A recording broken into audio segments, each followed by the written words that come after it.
pain, or nausea and vomiting, and intolerance to some food. A band slippage can also occur. That means that the stomach below the band migrates above the band, which can cause either a partial obstruction or complete obstruction, or you may be able to eat a bigger portion of food. The port can also be displaced and can kink and become disconnected.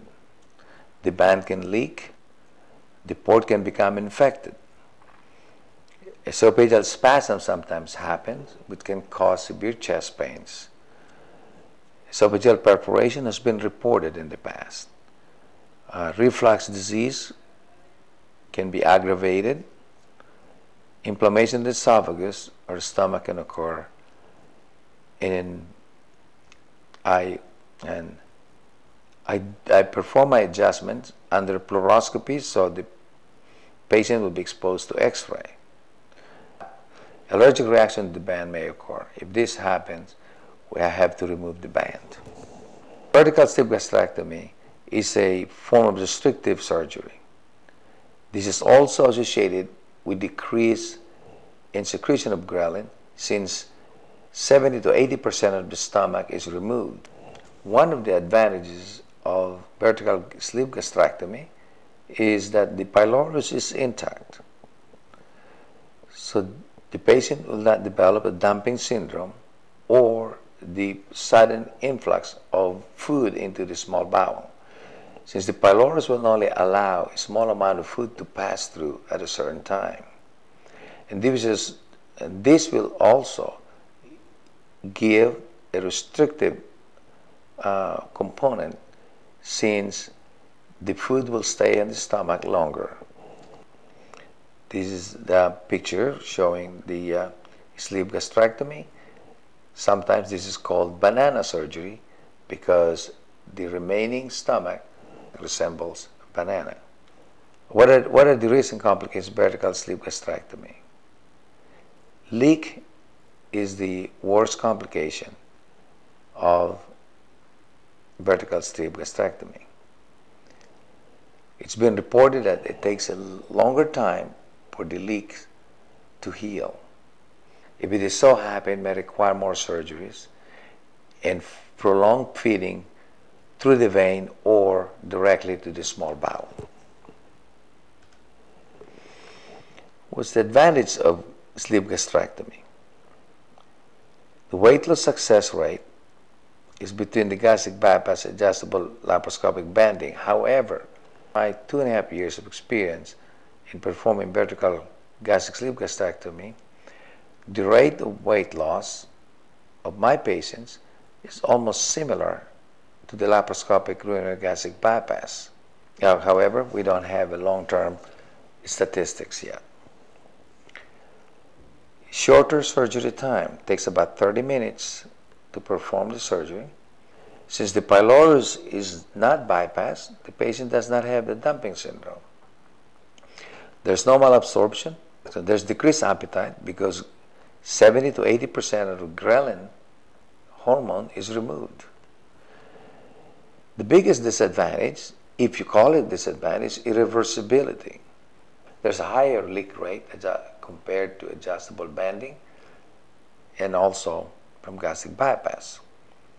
Comparing sleeve gastrectomy and adjustable banding, the leak rate is higher with the sleeve gastrectomy compared to banding. It takes me 30 to 45 minutes to perform the gastric sleeve. It takes me about 45 minutes to an hour to perform the adjust. It takes me about 45 minutes to an hour to perform the laparoscopic adjustable banding. Gastric sleeve requires cutting and stapling, which is not done in banding. The patient stays in the hospital for at least 1 day. In adjustable banding, they go home right after they wake up from anesthesia. The biggest difference is the rapid weight loss of gastric sleeve compared to very slow weight loss with adjustable banding. There's built-in help with behavioral modifications such as ghrelin with gastric sleeve, which is not found in adjustable banding. Gastric sleeve is irreversible. Laparoscopic adjustable banding is easily reversible. Gastric bypass is the most common combination approach. It is now done laparoscopically. It is the most frequently performed bariatric surgery in the United States. The first one was done in 1967. In my technique, I put an implanted medical device. I put a elastic ring right at the outlet of the pouch. This would prevent the pouch from emptying This would prevent the food from emptying the pouch rapidly. This improves the patient's weight loss. On the patients that I remove their elastic ring, I've seen 20 to 30 pounds weight gain after removing this elastic ring. It has a low complication rate. How does the renal gastric bypass work? Restriction of meal size, dumping syndrome, which will decrease your carbohydrate and fat intake. With dumping syndrome, if you eat a large portion of carbohydrate and fat, you may develop some abdominal discomfort, some nausea and vomiting, and in the severe form of dumping, you might develop diarrhea. So this will prevent you from eating these fattening foods. There's some absorption, especially vitamin B12. Increase your appetite because ghrelin levels are decreased. Patient factors, behavior modification. Surgery is only a tool. You have to follow the rules. The caloric expenditure increases. This is the picture of renal gastric bypass. The liver that is shown in this picture is the underside of the liver. That liver drapes over where I performed the surgery. The pouch is located under the breastbone. It is important that the liver should shrink in size since I have to retract that, since I need to move that towards the head so I can see the area where I'm going to operate. That's why I require my patients to be on a liquid diet 4 days before the surgery to shrink the liver. So you can see in the diagram that small bowel that's attached to the pouch used to be connected to the blunt end of that small bowel attached to the mid part of the small bowel. The stomach, the food now will go directly to the small bowel from the pouch. The part of the stomach and small bowel that is bypassed is still functioning. The gastric juices and enzymes of the stomach and small bowel still, the gastric juices and enzymes still produce and participate in the digestion of the food right where the small bowel meet together.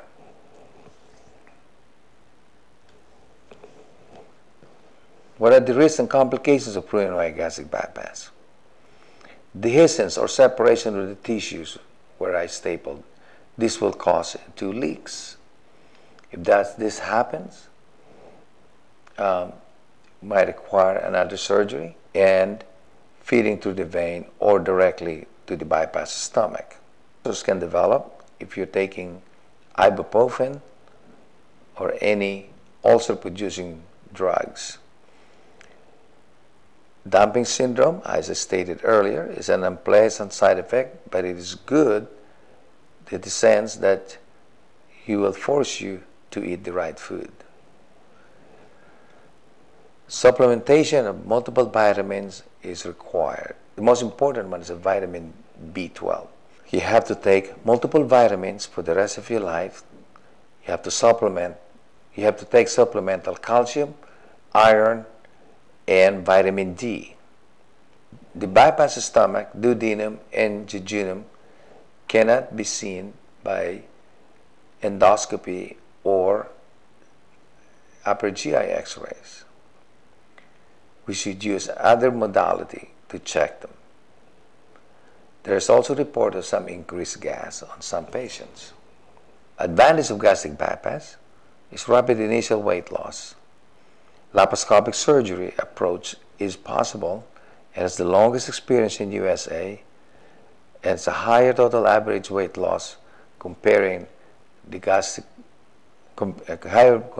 higher total average weight loss comparing with adjustable banding and vertical banded gastroplasty.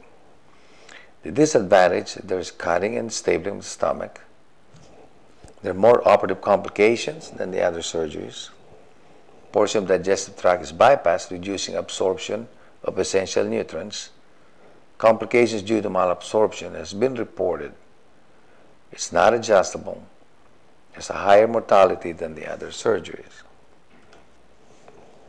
Complications with the gastric bypass. Early complications, intestinal leakage. A Roux-en-Y obstruction, this is the area where I hook up the small bowel together. A small bowel is like a garden hose. You bend it and twist it, it will stop flowing. Most of the time, because the most common cause of this obstruction is scar tissue formation.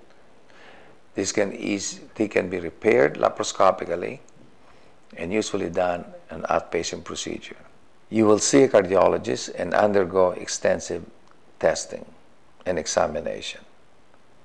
This is not a guarantee that you will not have heart attacks. I have some patients who develop heart attack after surgery.